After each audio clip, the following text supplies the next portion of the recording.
Amis auditeurs, amis partenaires, bonjour, bienvenue sur la chaîne YouTube Le Gospel Intérieur. En cette période estivale, écoutez, bon été à tous et bonnes vacances aussi à ceux qui en prendront pour toujours plus de repos, certes, mais aussi de pause intérieure pour mieux repartir. Alors, je vais profiter de cette période parce qu'elle est souvent propice au temps libre. Et donc profitez de cette période pour partager avec vous quelques conseils pour la pratique.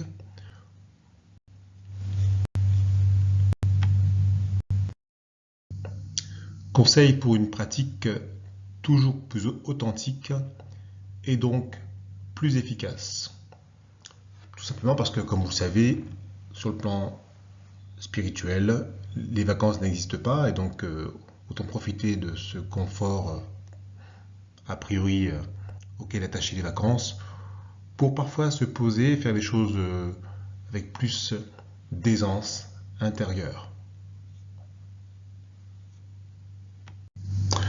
Première chose, nous sommes heureux de recevoir régulièrement à présent, semaine après semaine, les témoignages d'exaucement, de résultats de ceux qui mettent en pratique ce que nous partageons et qui viennent nous encourager à poursuivre notre partage afin que le plus grand nombre puisse véritablement profiter de tout ce que nous transmettons, qui nous a été transmis, comme une chaîne qui maintenant prend le chemin d'un partage à l'infini. Et ces témoignages sont aussi bien des adoucements sur des choses très matérielles comme immatérielles, comme simplement aussi des changements de conscience globale qu'il nous faut prendre de plus en plus conscience de l'aimantation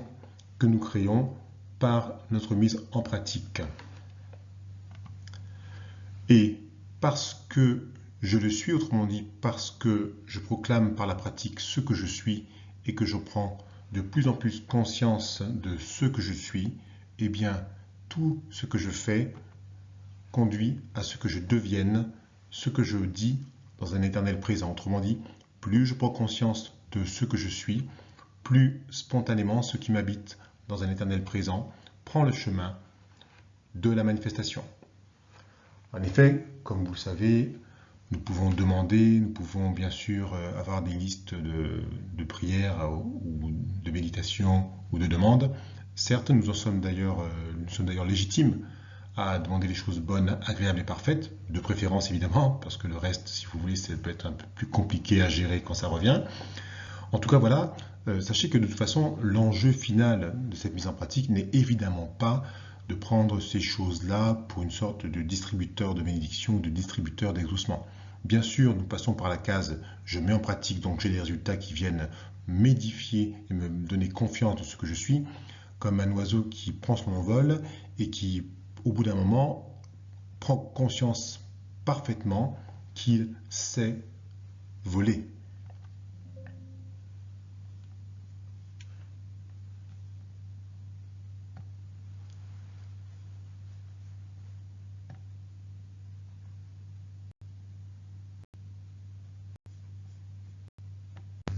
Et c'est pour cela que dans la Bible, par exemple, Jésus nous dit que nous sommes heureux si nous savons ces choses, autrement dit ce que nous sommes. Et pourtant, il rajoute, pourvu que nous les pratiquions. Autrement dit, encore une fois, nous pouvons savoir beaucoup de choses, mais sans les mettre en pratique, eh bien, vous êtes comme un oiseau qui peut voler, qui sait voler, mais qui décide de rester au sol et de vivre sa vie de ce point de vue-là, alors qu'il peut régner dans les hautes sphères et avoir une vue d'ensemble beaucoup plus juste sur toute situation. Et la pratique, donc, nous avons déjà dit et répété, peut être enclenchée, peut s'inviter dans nos vies à tout moment, à tout instant et en toute situation. Pas forcément, bien sûr, sous forme ritualisée, d'une liste, par exemple, certes que nous pratiquons le matin, le midi ou le soir, ou plus pour certains, ou moins, peu importe. En tout cas, tout ceci est une mise en route, si vous voulez, qui au bout d'un moment va laisser place, ou doit peut-être laisser place simplement à quelque chose de plus spontané, de plus permanent, et de plus régulier et parfaitement naturel et presque comme un réflexe intérieur qui se met en place au fur et à mesure que nous avons développé cette pratique et surtout cette confiance dans ce que nous pouvons espérer, dans ce que nous pratiquons. Et en ce sens, donc, c'est pour ça qu'on peut dire ceci, que je peux pratiquer initialement même si je ne crois pas au résultat, car la confiance et même la foi dans ce résultat que j'escompte vient de l'intérieur, autrement dit, de ce que je vais entendre de l'intérieur de moi, de ce qui va résonner au milieu de moi comme une habitation en moi, comme une parole en moi qui va demeurer en moi et va vraiment nourrir comme un terreau toute cette puissance créatrice qui est attachée à ce que je suis. Oui, attachée à ce que je suis.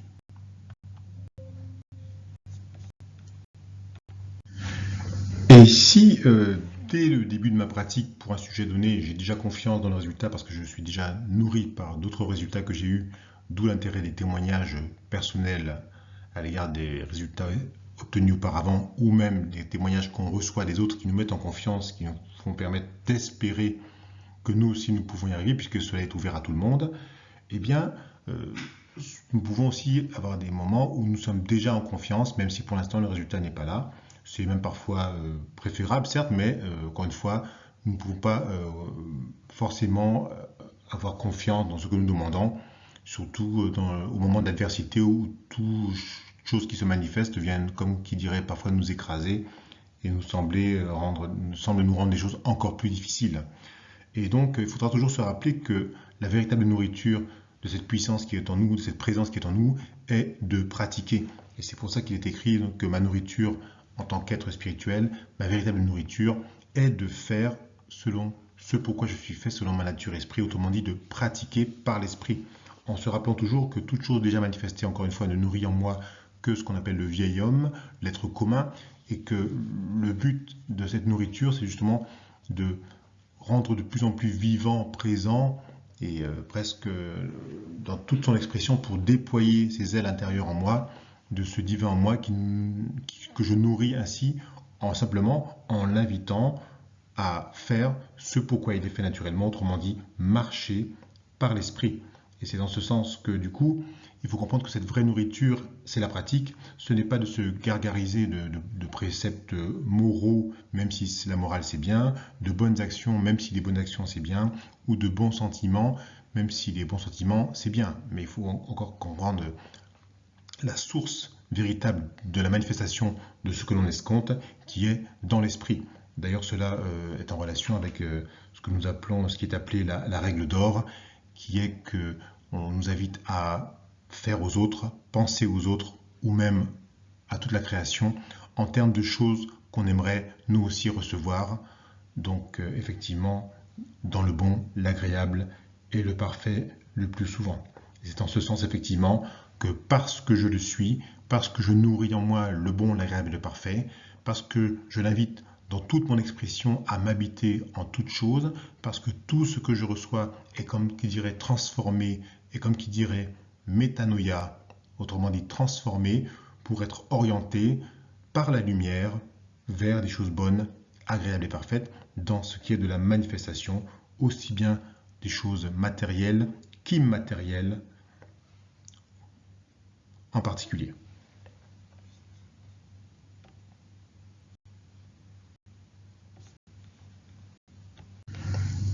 Quelques informations maintenant sur les ressources dont vous disposez sur notre site et quelques propositions pour utiliser ces ressources. Dans un premier temps, vous avez remarqué que nous avons donc nos playlists divisées en deux parties. Une partie des playlists est nommée Gospel intérieur 1, 2 et 3, qui sont orientées surtout par les textes bibliques, pour ceux qui connaissent un peu la Bible ou qui peuvent retrouver là des notions ou peut-être corriger ou enrichir leurs notions et leurs connaissances des textes bibliques dans lesquels nous pouvons trouver et puiser des choses extraordinaires et véritablement pratiques et efficaces si on connaît déjà un petit peu les textes ou si on est invité à les approfondir. Ensuite, vous avez les playlists, donc soit créateur de la vie, qui s'adressent à tous, d'ailleurs que l'on soit religieux ou pas, ou quelle que soit son obédience ou pas, ou ses croyances, ou même si on n'en a pas, qui se veulent certes plus ouvertes, plus abordables pour ceux qui parfois ont des petites allergies ou intolérances, je dirais, à certains textes spirituels qui, hélas, peut-être ont été un petit peu kidnappés par certains courants de pensée ou de croyances. Voilà. Ensuite, vous avez les livres,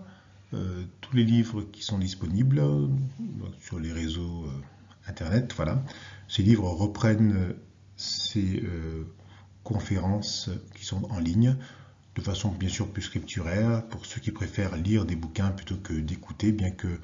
dans la pratique nous vous conseillons d'écouter ou de lire et de réécouter ou de relire, car comme vous savez, quand on écoute une fois ce genre de choses, en fait, il n'y a qu'une partie que nous pouvons être capables de retenir. Il faut savoir écouter et réécouter et réécouter et réécouter. Moi-même, j'écoute encore des choses que j'écoute depuis 10 ans et qui m'enrichissent à chaque instant puisqu'elles sont des choses vraies. Donc je vous invite à écouter, à réécouter des choses. Vous pourriez découvrir à chaque écoute des choses nouvelles que vous pensiez avoir comprises et qui là vont vous s'inviter à vous de façon différente. Et pour ouvrir un peu cette façon d'appréhender les choses, nous avons écrit un roman, Mia Metanoia, qui reprend là directement les témoignages que nous avons reçus, une partie des témoignages que nous recevons, que nous avons romancés à l'aide de personnages certes fictifs, mais qui reçoivent l'enseignement que nous dispensons sur ces conférences, sur ce site, et qui vous permettent là aussi de voir comment les gens ont mis en pratique ces connaissances, ce savoir, de façon authentique, puisque tout ce qui est rapporté dedans est authentique et vrai. Mia Metanoia, tome 1 et 2, ce petit roman qu'on peut aussi lire pendant les vacances de façon agréable, facile et même légère, même si le contenu est assez, je pense, profond et tout à fait intéressant. Enfin, nous avons les conférences, donc 2 conférences publiques en juin et en décembre que nous annonçons en général sur les réseaux, auxquels tout le monde est invité, aussi bien ceux qui ont déjà écouté les vidéos que ceux qui ne connaissent pas du tout ou rien de cela, car à chaque conférence, nous essayons de faire des petits rappels pour inclure les nouveaux venus, qui sont toujours bienvenus, encore et encore, en juin et en décembre, et beaucoup plus, puisque nous avons aussi d'autres conférences qui sont faites sur demande, en petits groupes, voire en grands groupes, que nous dispensons aussi bien sur, certes, la région toulousaine, mais largement au-delà, voire même outre-mer, et plus à l'étranger, quand les demandes sont formulées. Voilà. Donc nous invitons encore une fois ceux qui sont déjà sur la voie et les autres à constituer les petits groupes où nous pouvons nous déplacer pour vous aider à diffuser ce savoir merveilleux que beaucoup d'entre vous expérimentent déjà de façon très concrète.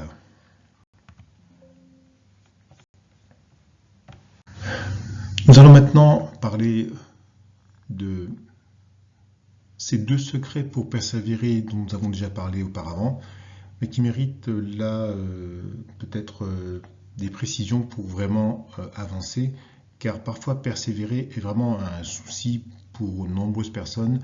et même celles qui ont déjà eu des manifestations extraordinaires ont du mal à persévérer, certaines même manifestent des choses extraordinaires et pourtant abandonnent la voie au bout de quelques temps parce que justement elles n'ont pas saisi justement cette idée de nourriture par la pratique et pas seulement manifestation de ce que l'on demande. Voilà. Le premier secret, eh bien, se trouve dans le commencement de la pratique. Et nous l'avons déjà dit, mais nous le redisons ici,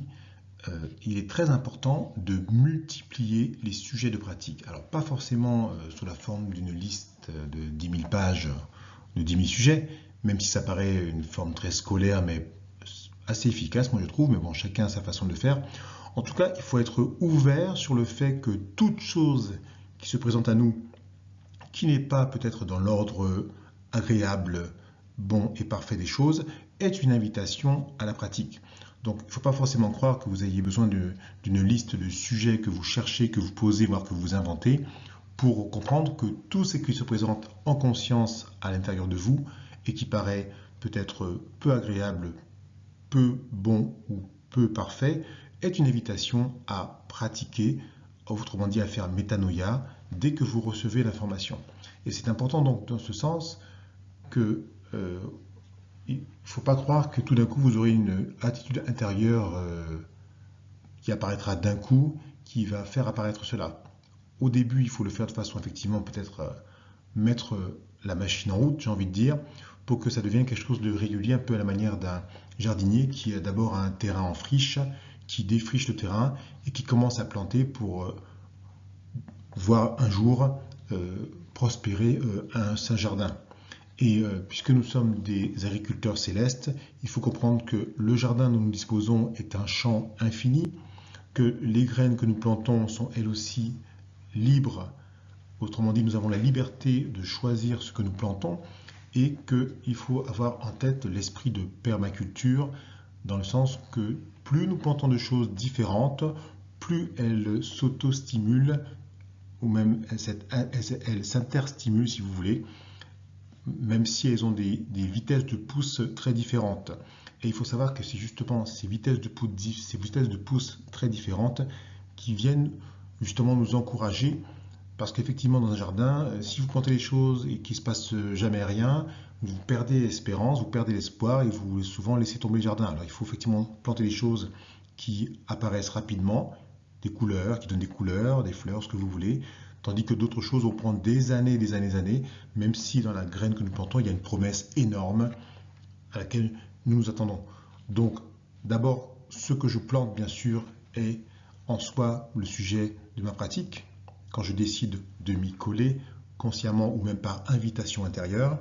Et ce qui fleurit, ce que je récolte, toujours se rappeler que certes, je vais m'en satisfaire au sens, je vais m'en réjouir sur le moment, mais que cela en soi, même si ça a été l'objectif, dès que le fruit est là, il est consommé, et bien une fois que le fruit est consommé, dedans il y a les graines qu'il faut à nouveau replanter. Donc vous ne pouvez pas croire que vous allez simplement manger du fruit et jamais avoir à replanter. Donc pensez à cela surtout quand nous choisissons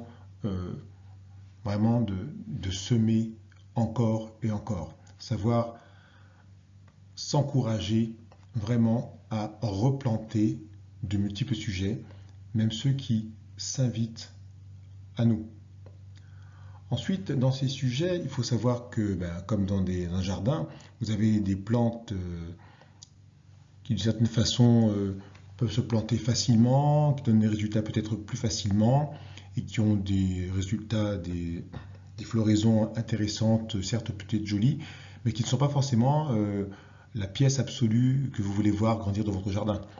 Donc c'est en ce sens que nos petits sujets de tous les jours sont certes très importants pour nous stimuler, pour nous encourager, pour avancer, pour profiter de la vie en abondance. Et en même temps, il faut savoir aussi vraiment, moi c'est ce que je pense en tout cas, planter et pratiquer surtout les promesses dont je vous ai parlé dans la conférence Sois créateur numéro 3. Les promesses qui sont comme des oméga absolus qui en elles contiennent tout ce qu'on peut demander en fait, de façon matérielle comme immatérielle. Et donc savoir, quand on pratique, dans son jardin, savoir planter à la fois des choses, certes, dont nous avons besoin à court, moyen, long terme peut-être, mais aussi ces oméga absolus, ces promesses qui, elles, sont comme qui dirait une invitation à l'ouverture d'un pipeline céleste qui viendrait déverser tout ce qu'il y a à déverser de divin sur l'esprit de ceux dont parle la promesse. Voilà, la promesse et sa puissance créatrice qui, comme un égrégore qu'il y a des milliers d'années, a en lui cette invitation à toujours plus de lumière absolue, certes sur un sujet, mais de façon tout à fait absolue et non finaliste à court et seulement moyen terme. Enfin, un mot sur le remerciement, deuxième secret. Remerciement dont nous avons déjà parlé, dont nous parlons à nouveau ici. Remercier quoi et comment? Eh bien, tout dans un premier temps, remercier dans l'instant présent, chaque jour probablement, ce que nous avons reçu et qui nous paraît bon, agréable et parfait dans l'instant présent, même si nous n'avons pas le souvenir d'avoir semé. Et c'est pour cela probablement que Jésus nous dit que vous pouvez souvent vous récoltez des choses que vous n'avez pas semées, eh bien, il faut savoir quand même les récolter, en profiter certes, et reconnaître que si on en profite, c'est que ça a été semé. Par nous, par qui, on ne sait pas forcément, mais en tout cas, il faut reconnaître la chose, et ceci en reconnaissant par le remerciement ces choses, eh bien, justement, nous nourrissons en nous, justement, ce qui doit être nourri de subtil, parce qu'il s'agit en soi d'une pratique. Remercier ce dont nous profitons à chaque instant. Première partie donc de ce remerciement. Deuxième partie, eh bien, c'est remercier en esprit, par avance, ce que nous pratiquons comme déjà accompli, et donc le vivre dans un état intérieur de remerciement, dans le sens que effectivement, nous avons la gratitude et nous vivons en esprit à l'intérieur de nous la chose que nous avons demandée, l'oméga pratiqué, comme si c'était déjà accompli. Très important car beaucoup de gens ne le font pas assez probablement